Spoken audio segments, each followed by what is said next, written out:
Hey guys, what's going on? This is the Tech Stuff channel. Today I'm going to be bringing you guys a review on my recent PC upgrade. Now the reason that I did this PC upgrade was because my system was getting a little bit outdated and I wanted to overclock my processor. But I couldn't do that because my case wasn't big enough and I didn't have a heatsink large enough to cool down the processor once it was actually overheated. I was using the stock heatsink, the one AMD gives you, and as you guys know, in order to overclock you can't use that. You have to buy yourself a bigger heatsink that can properly cool the processor once it's overclocked. So before I start telling you guys what parts I upgraded, I want to tell you what I had before. I had a Gigabyte motherboard, the GA78 LMT S2P. The processor I didn't actually upgrade, I kept it because I wanted to overclock it. The hard drive, I also kept it. It's a 500 gigabyte Western Digital CAVIAR Black. For the power supply, I had a really cheap $20 COOLMAX 500 watt power supply. For the optical disk drive, I had a LITE-ON iHAS 124B. For the RAM, I had some MICROCENTER branded 4 gigabyte of RAM. It's two 2 gigabyte modules. And for the video card, I had a SAPPHIRE HD 6450. And the case, I had a very small $20 case. Now, like I mentioned a little bit earlier, I didn't upgrade everything, just some parts, such as the motherboard, the power supply, the optical disk drive, the video card, the case, and a new heatsink. The RAM didn't get an upgrade, but I'm currently bidding on some RAM on eBay. So if I do win the auction, it should be upgraded to 12 gigabytes. If you guys wanted to know what RAM I was bidding on, it is some Corsair Vengeance RAM. It's two 4 gigabyte modules clocked at 1600 megahertz.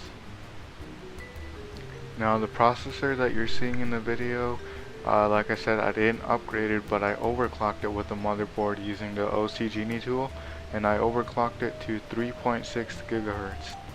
Now 3.6 gigahertz is a pretty significant upgrade. I really want to overclock it myself to 3.8 or 4.0.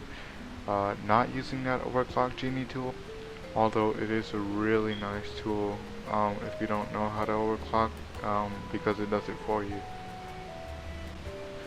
Now this Hyper Evo 212 from CoolMax, I wasn't expecting much out of it considering it's not very expensive, but I was really surprised at the performance. It keeps my PC really cool, so I would really recommend this if you guys are on a budget.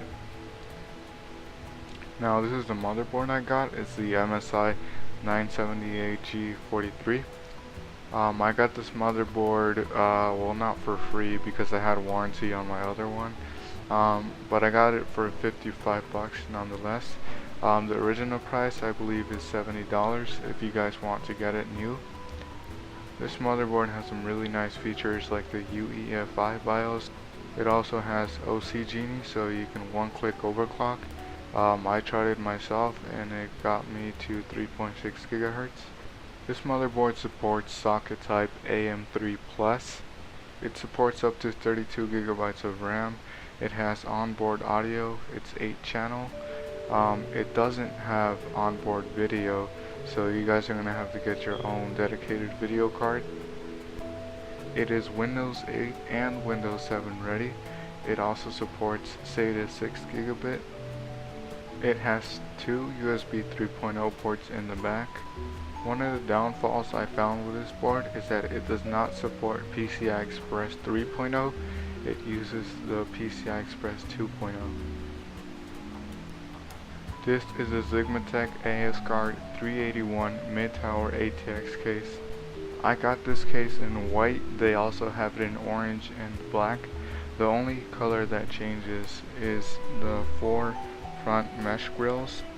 This case is around $40. I got it off Amazon. White is the only color they had left. I wanted to get it in black, but white is fine. This case is sort of a budget case. It does have a lot of space inside. The build quality is very good. One of the problems I had with it, though, it's kind of funny.